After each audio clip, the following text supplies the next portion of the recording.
আসসালামু আলাইকুম। আমন্ত্রণ বাংলা ভিশন সংবাদে আপনাদের সাথে আছে আমি সঞ্জনা সোনিয়া। সাবেক প্রধানমন্ত্রী বেগম খালেদা জিয়ার মৃত্যুতে ৩ দিনের রাষ্ট্রীয় শোক ঘোষণা করেছে সরকার। নির্বাহী আদেশে কাল সরকারি ছুটি।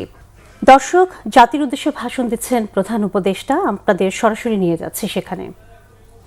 এই গভীর শোকের মুহূর্তে আমি তার পরিবারের সদস্যবৃন্দ, রাজনৈতিক সহকর্মী এবং অগণিত কর্মী সমর্থকদের প্রতি সমগ্র জাতির পক্ষ থেকে আন্তরিক সমবেদনা জানাচ্ছি।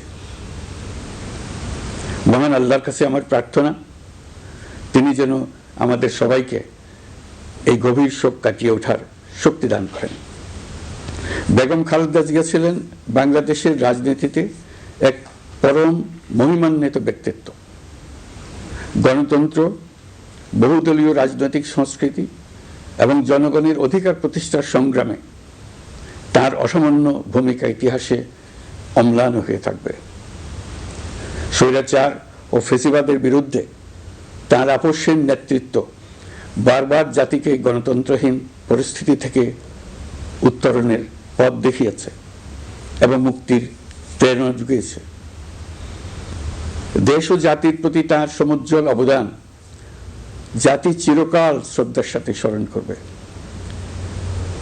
তার দীর্ঘ রাজনৈতিক যাত্রা, গণমুখী নেতৃত্ব এবং প্রিয় মাতৃভূমির স্বাধীনতা ও সার্বভৌমত্বকে সমুন্নত রাখতে তার অবিচল ভূমিকা অবিস্মরণীয় হয়ে থাকবে।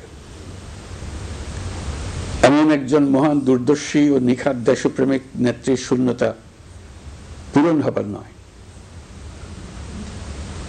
প্রিয় দেশবাসী, এই শোকাবহ মুহূর্তে আপনাদের প্রতি আমার উদাত্ত আহ্বান, আসুন আমরা সবাই যার যার অবস্থান থেকে মহান আল্লাহর দরবারে বেগম খালেদা জিয়ার বিদেহী আত্মার মাগফিরাত কামনা করি। একই সঙ্গে জাতির এই কঠিন সময়ে আমরা যেন ঐক্যবদ্ধ থাকি।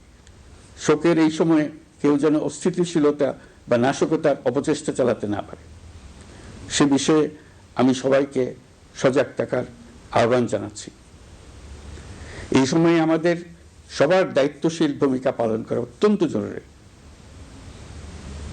প্রিয় দেশবাসী, সাবেক প্রধানমন্ত্রী বেগম খালেদা জিয়ার মৃত্যুতে আমি 3 দিনের রাষ্ট্রীয় শোক এবং আগামীকাল তার নামাজে জানাজার দিনে একদিনের সাধারণ ছুটি ঘোষণা করছি। নামাজে জানাজা সহ সব ধরনের শোক পালনে শৃঙ্খলা বজায় রাখার জন্য আমি সবার প্রতি বিনীত আহ্বান জানাচ্ছি।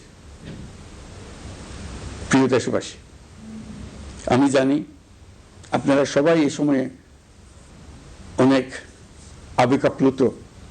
আমি আশা করছি শোকের এই সময়ে আপনারা ধৈর্যের পরিচয় দেবেন এবং তার জানাজা সহ সকল আনুষ্ঠানিকতা পালনে সংশ্লিষ্ট সবাইকে সহযোগিতা করবেন।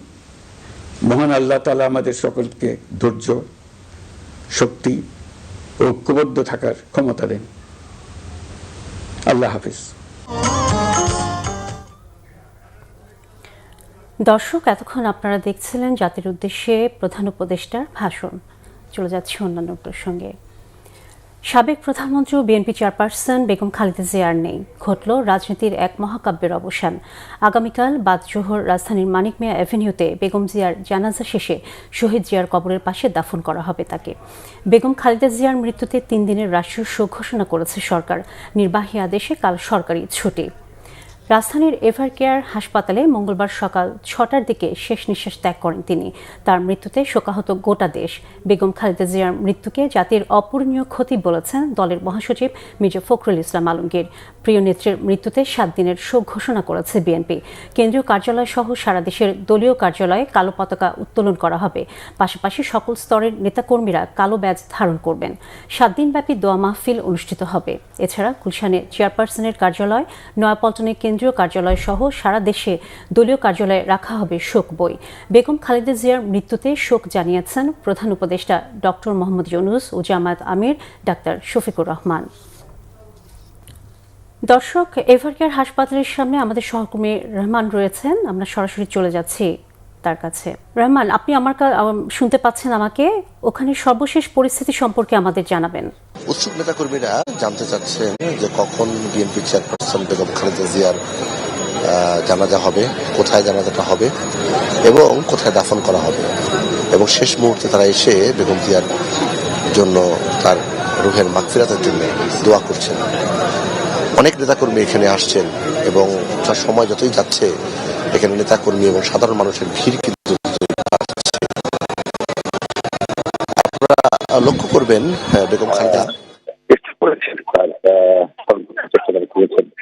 বাইরে নিয়ে যাওয়ার তার সর্বোচ্চ চেষ্টা তারা করেছেন, দেশের বাইরে নিয়ে যাওয়ারও কথা হচ্ছিল, কিন্তু তার শারীরিক যে অবস্থা, ওই অবস্থায় দেশের বাইরে নেওয়ার মতো পরিস্থিতি আসলে ছিল না, ফলে তাকে নেওয়া যায়নি। আর দেশের প্রথম নারী প্রধানমন্ত্রী বিএনপি বেগম খালেদা জিয়া আজ সকাল 6টার দিকে তার বয়স হয়েছিল 79 বছর। প্রেসিডেন্ট জাহিদ হোসেন, যিনি বিএনপির স্থায়ী কমিটির সদস্য এবং বেগম খালেদা জিয়ার ব্যক্তিগত চিকিৎসক, তিনি বিষয়টি নিশ্চিত করে। পরবর্তীতে পরিবারের পক্ষ থেকে দলের মহাসচিব আসলে দল এবং পরিবারের পক্ষে বলেছেন, তিনিও জানিয়েছেন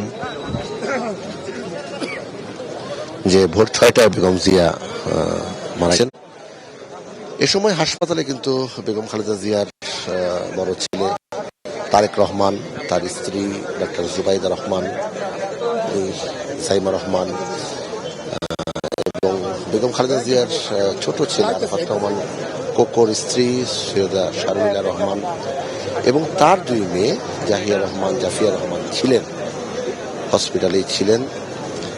বেগম খালেদা জিয়ার ছোট ভাই ইস্কান্দার, তার স্ত্রী কানিজ ফাতেমা এবং সাইদ ইস্কান্দারের স্ত্রী নাসরিন ইস্কান্দার। শুধু পরিবার সাথে আহত বললে আজকে ভুল হবে।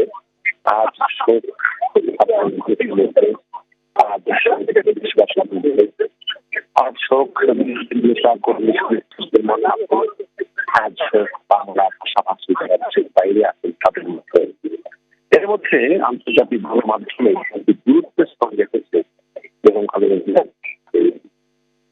মারা যাওয়া এবং সম্মানের সঙ্গে তারা চলে যাওয়া তারা স্মরণ করেছেন। 90-এর দশকেরা বেগম জিয়ারে চলে যাওয়া তারা স্মরণ করেছেন। 90-এর দশকের আসলে স্বৈরাচার বিরোধী যে আন্দোলন, সেই আন্দোলনের মধ্য দিয়ে বেগম খালেদা জিয়া আপসহীন নেত্রীর যে অভিধা সেটা তিনি পেয়েছিলেন এবং 41 বছর টানা তিনি বেগম খালেদা জিয়া 41 বছর এই বিএনপির নেতৃত্ব দিচ্ছিলেন। তিনি 5 বার সংসদ সদস্য, 3 বার প্রধানমন্ত্রী আর বিরোধী নেতার দায়িত্ব পালন করেছেন 2 বার, অর্থাৎ বর্ণাঢ্য রাজনৈতিক জীবন। এই বর্ণাঢ্য রাজনৈতিক জীবনে পুরো সময়টাই তিনি দেশের জন্য, দেশের মানুষ কাজ করেছেন। আমরা অনেকে এসেছেন, আমরা কথা বলছি দু একজনের সঙ্গে কথা বলছি। এই যে আপনি বেগম জিয়া তো চলে গেলেন, আপনি কোথা থেকে এসেছেন? ধন্যবাদ। আমি কুমিল্লা থাকি, সাভার থেকে আসছি। শোনার পরে আসলে ঘুম থেকে শোনার সাথে সাথে মোটরসাইকেল নিয়ে এখানে আসি পড়ছি, নিজের দায়িত্ববোধ মনে করে। বাংলাদেশের শত জন্মের জন্য একজন নেত্রী জন্ম নেবে না, কোনো নেতা জন্ম নেবে না যার প্রতি কোনো দুর্নীতি নাই। বিগত ফ্যাসিস্ট সরকার ওনাকে জেলখানায় 20 করার জন্য চেষ্টা করছে, সেই জন্য আজকে আমরা ওনাকে হারাইতে হয়েছে। আমরা ধিক্কার জানাই, পাশাপাশি আমরা শোকাহত। সাভার থেকে এসেছেন, এখানে আরো একজন এসেছেন। আপনি তো বেগম জিয়ার মারা যাওয়ার খবর পেয়ে এসেছেন, আপনি কি বিএনপি করেন? তো আপনার দলের নেত্রী মারা গেছেন, রাজপথে তাকে পেয়েছেন, আজ তার চলে যাওয়ার মধ্য দিয়ে একটি ইতিহাসের সমাপ্তি হলো। বিসমিল্লাহির রহমানির রহিম। আমাদের এই 18 কোটি মানুষের মনের অবস্থা এবং বিএনপির যত নেতাকর্মী আছে এদের মনের অবস্থা, এটা ভাষায় বোঝানোর মতো না।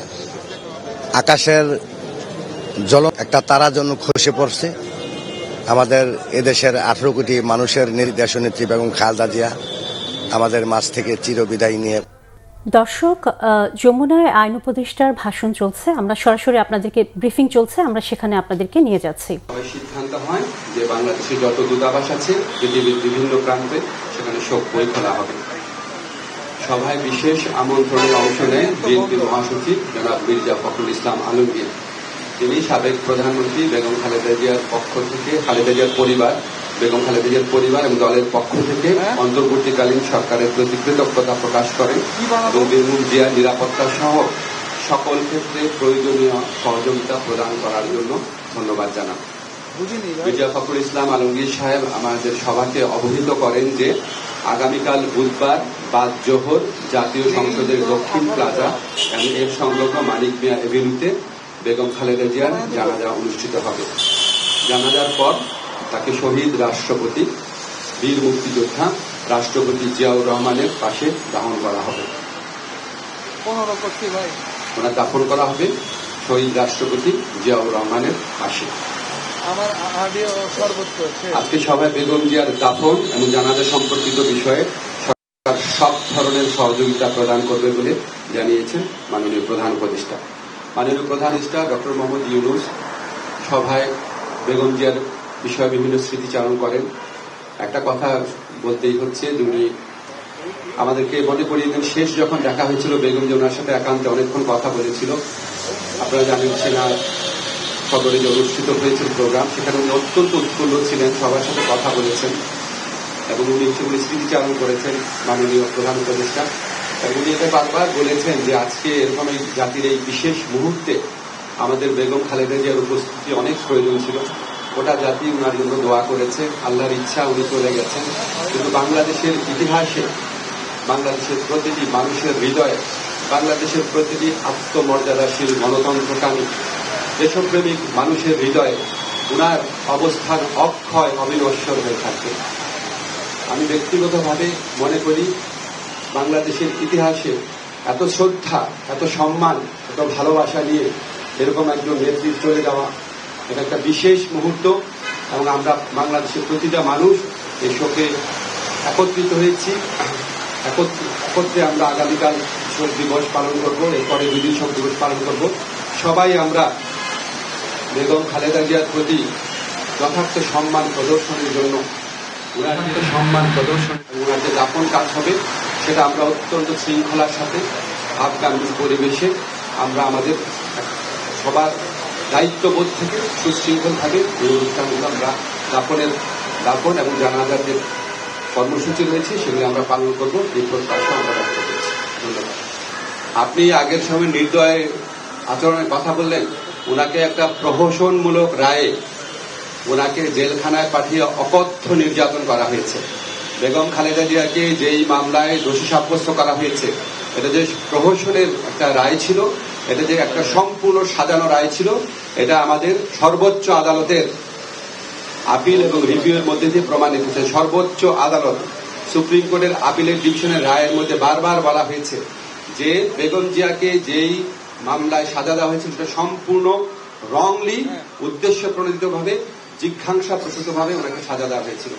ওনাকে জেলখানায় বিভিন্ন সময় যেভাবে নির্যাতন করা হয়েছিল, ওনাকে আমরা হয়তো এত তাড়াতাড়ি হারাতাম না।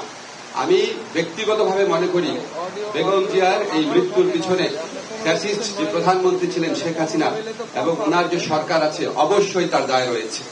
তবে আপনাকে একটা জিনিস আমরা বলি, আমরা আমাদের সরকারের পক্ষ থেকে আপনারা সবাই লক্ষ্য করেছেন আমাদের যা করার ছিল, আমাদের মাননীয় প্রধান উপদেষ্টা প্রফেসর ডক্টর মোহাম্মদ ইউনূস উনি ব্যক্তিগতভাবে সমস্ত সময় খোঁজ খবর রেখেছেন। যা দরকার ছিল, ওনার যদি আবার বিদেশে পাঠানোর মতো অবস্থা থাকতো অবশ্যই আমাদের সরকারের পক্ষ থেকে সর্বাত্মক সহযোগিতা করা হতো। উনি ব্যক্তিগতভাবে এই জিনিসগুলোর খোঁজ খবর নিয়েছেন। আমাদের দুর্ভাগ্য, আমরা হয়তো বেগম খালেদা জিয়াকে বছর খানেক বা বছর 2 আগে যদি আমরা হয়তো পেতাম, হয়তো আমাদের পক্ষে কিছু একটা করা সম্ভব ছিল। আল্লাহর ইচ্ছা উনি চলে গেছেন। তবে আমাদের জন্য সবচেয়ে বড় আনন্দের ব্যাপার হচ্ছে উনিও সারা দেশের মানুষের সম্মান, শ্রদ্ধা এবং ভালোবাসা নিয়ে বিদায় নিয়েছে। আমি জাস্ট মাইকে বলে দিচ্ছি, কালকে মাননীয় প্রধান উপদেষ্টা নির্দেশক্রমে আগামীকাল জানাজা এবং দাফন অনুষ্ঠান সার্বিকভাবে কোঅর্ডিনেশন করার জন্য 12:30টার সময় এখনই আমরা স্বরাষ্ট্র মন্ত্রণালয়ে বসছি। এছাড়াও বিভিন্নভাবে কোঅর্ডিনেট করা হচ্ছে। আমরা চাই এই আগামীকালের যে জানাজা এবং দাফন এটা যেন সুশৃঙ্খলভাবে অনুষ্ঠিত হয়। আপনারা সবাই সহযোগিতা করবেন। আপনারা গণমাধ্যম এই স্বৈরাচারী ফ্যাসিস্ট সরকারের পতনের পর যেভাবে সরকারকে বিভিন্ন কাজে সহযোগিতা করছেন, আমরা সত্যি কৃতজ্ঞ। আগামীকালও ইনশাআল্লাহ আমরা আপনাদের সহযোগিতা পাবো। ধন্যবাদ। দর্শক, এতক্ষণ দেখছিলেন রাষ্ট্রীয় অতিথি ভবন যমুনা থেকে আইন উপদেষ্টার প্রেস ব্রিফিং এর অংশবিশেষ। গৃহবধূ থেকে রাজনীতির আপোষহীন নেত্রী হয়ে ওঠা বিএনপির চেয়ারপারসন বেগম খালেদা জিয়ার জীবনের দীর্ঘ সময় কেটেছে কারাগারে। সকল প্রলোভন উপেক্ষা করে নীতিতে তিনি আঁকড়ে থেকেছেন দেশ, মাটি ও মানুষকে। স্বৈরাচার এরশাদ আমলে কয়েক দফায় আটক 111 সরকারের সময়ও কারাবাসেও আপোষ করেননি। সবশেষ সাজানো দুর্নীতি মামলায় কারাদণ্ডেও নত হননি ফ্যাসিস্ট আওয়ামী লীগ সরকারের কাছে। রিপোর্ট মুহিবুল্লাহ মুহিবের। সংসদ হবে জাতীয় রাজনৈতিক কেন্দ্রবিন্দু। কুসুমাস্তীর্ণ ছিল না স্বাধীন বাংলাদেশের প্রথম নারী প্রধানমন্ত্রী, গণতন্ত্রের মাতা, আপোষহীন নেত্রী বেগম খালেদা জিয়ার জীবনও নানা সংকট আর প্রতিবন্ধকতার পাশাপাশি তার জীবনের দীর্ঘ সময় কেটেছে কারাগারে। সবশেষ 2018 সালে 8 ফেব্রুয়ারি জিয়া অরফানেজ ট্রাস্ট থেকে 2,10,00,000 টাকা আত্মসাতের মামলায় তাকে 5 বছরের সশ্রম কারাদণ্ড দেয় ফ্যাসিস্ট আওয়ামী লীগ সরকার। অথচ এটি দিবালোকের মতো সত্য, ট্রাস্টের কোনো টাকাই তছরূপ করেননি বেগম খালেদা জিয়া। এক অ্যাকাউন্ট থেকে আরেক অ্যাকাউন্টে স্থানান্তরকেই ইস্যু করা হয়। এরপর তাকে বন্দী করে রাখা হয় ঢাকার নাজিমউদ্দিন রোডের পরিত্যক্ত এক ভবনে। 111 সরকারের নির্মম নির্যাতনে ছোট ছেলে আরাফাত রহমান কোকোর মৃত্যু এবং বড় ছেলে তারেক রহমানের প্রবাস জীবনে একাকিত্ব ও কষ্টেও এতটুকু আপোষ করেননি। মইনুল রোড থেকে শহীদ জিয়ার স্মৃতি বিজড়িত বাড়ি থেকে বিতরণ, সন্তান হারানোর কষ্ট আর একের পর এক মিথ্যা মামলায় কাবু। খালেদা জিয়া চাইলেই আপোষ করে পাড়ি দিতে পারতেন বিদেশে। এই উচ্ছেদ করতে গিয়ে দর্শক, খালেদা জিয়ার মৃত্যু নিয়ে ব্রিফিং করছেন ওনার স্বাস্থ্য ডাক্তার BM জাহিদ হাসান। আমরা এখন সরাসরি চলে যাচ্ছি সেখানে।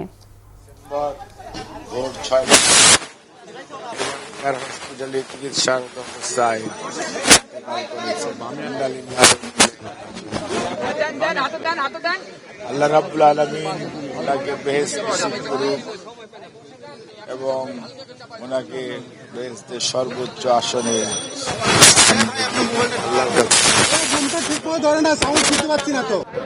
জ্যেষ্ঠ পুত্র বিএনপির ভারপ্রাপ্ত চেয়ারম্যান জনাব তারেক রহমান, উনি এখন দলের আজকে গণতন্ত্র পুনরুদ্ধারের 31 দফার কর্মসূচির মাধ্যমে বাংলাদেশের আজকে জাতীয় নেতা। উনিও ঠিক মায়ের মতোই, মা যেরকম আপোষহীন, উনিও সবসময় দেখবেন উনি সিদ্ধান্ত যেটা গ্রহণ করেন সেটা বাস্তবায়নের জন্য সবসময় সচেষ্ট থাকেন।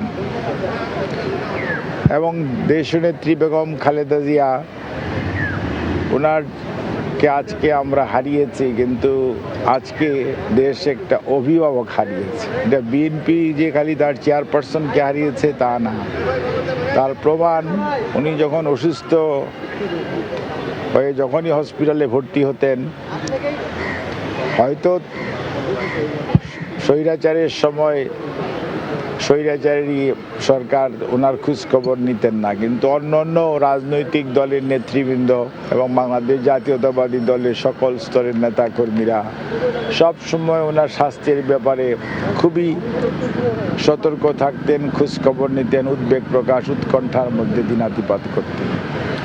কিন্তু এইবার উনি ভর্তি হওয়ার পরে ওনার শরীরের অবস্থা যেহেতু খারাপ ছিল। দর্শক, এই ছিল এখনকার মতো। এতক্ষণ সাথে থাকার জন্য ধন্যবাদ সবাইকে।